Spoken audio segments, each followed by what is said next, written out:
Question 30 of WASSCE 2025 Further Mathematics for Ghanaian Students. Given that 2x minus 1 is one factor of the polynomial function 4x cubed minus 2x squared plus px minus 4. We have to find the value of what? Of p. So if 2x minus 1 is the factor, then we can find the zeros of that factor. Then that means that we let 2x minus 1 equals 0 and find the zeros of this. We transpose this.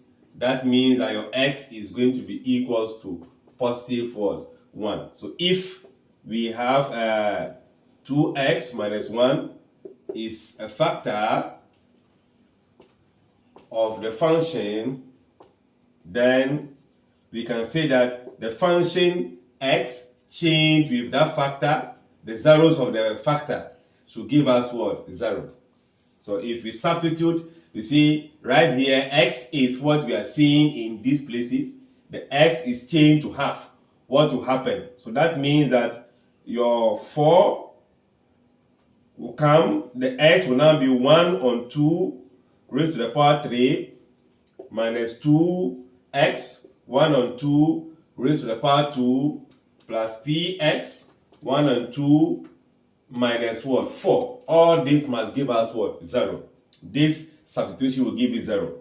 Now, here the power 3, the exponent affects the 1, affects the 2.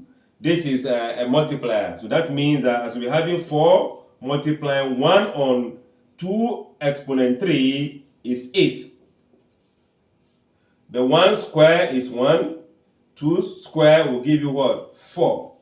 Then plus what? We still have 1 over 2 times p minus 4 equals to 0. Remember here, 4 can go here 2 times, 2 can go here 2 times. So as we'll be having 1 on 2 minus 1 on 2 plus p on 2 minus 4 equals 0. So half minus half, that will give you what? 0. So as we'll be left with p on 2 equals to negative 4 become what? 4.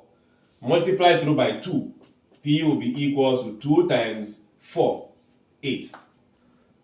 So the best option we can go for in this question is going to be the option what? A as the preferred choice. I guess concept is clear. Like, share, comment, subscribe, and come for more.